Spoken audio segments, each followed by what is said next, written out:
Edith Labelle live at Cage Warriors 104, and I am here with Jack Shore, still undefeated, still Cage Warriors bantamweight champion. Jack, first time defending your belt as a champion. What's the emotion? Yeah, I'm over the moon. It was another great performance. I think, again, I showed the level I'm at.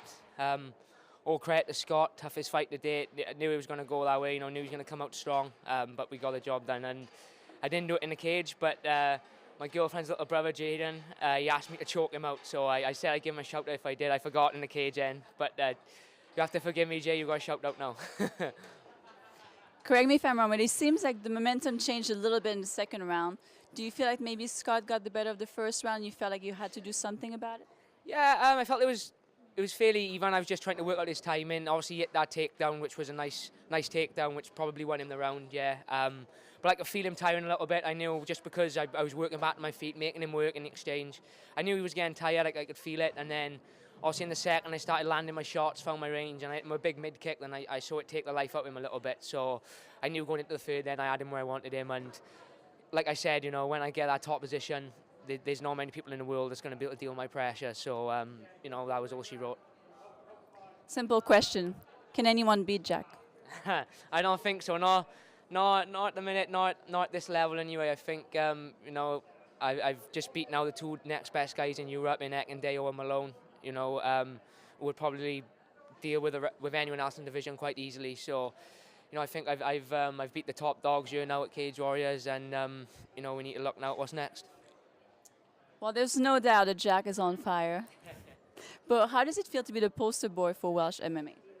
Yeah, it feels great. Obviously, I love to fight and I love to compete, but I truly do love the sport of MMA in all aspects, in the training, the lifestyle, everything. So the fact that I'm sort of laying some foundations for some of the up-and-coming boys now coming through, your novice pros and your amateur guys that are coming through on the Welsh card, it feels great to know that I've sort of, laid the path for them to follow, so to speak, without, blowing my own horn. I've sort of laid out how they can follow my steps, and hopefully now they can, people like Mason and Oban and Desi and Josh, they can start to take over as well and follow my footsteps.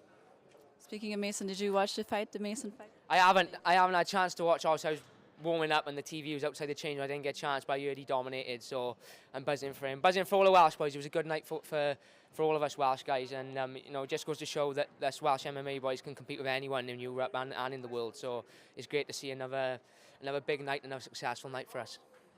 Well, you're undefeated. You're Cage Warriors champion. UFC must have their eyes on you. They'd be crazy not to, right?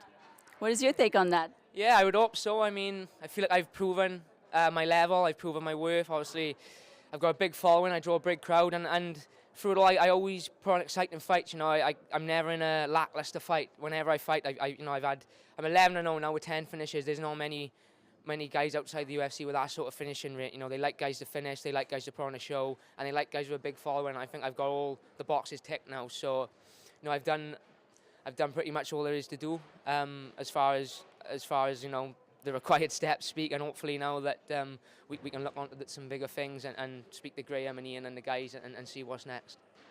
Well, in the meantime, Cage Warriors will be back here October 12th. Will you be back? Hey, if I'm not snapped up to the bigger show, then I'll fight in Wales all the time. I'll happily come back and defend my belt. If I haven't moved on, then this is where I'll be October 12th, no doubt.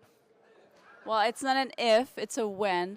You do leave us for bigger things. We'll be so sad to see you go, but we'll still root for you as our Cage Warriors champion. Thank you so much for your time. I'll never truly be gone. When I'm gone, I'll still be here supporting the boys. So, Cage Warriors is a show that's close to my heart. They put me on the big stage for me along in my career, and they've done nothing but good things to promote me. And I'm always thankful to them and Graham, Ian, and all the staff behind the scenes. They're a great bunch, and I love fighting for them.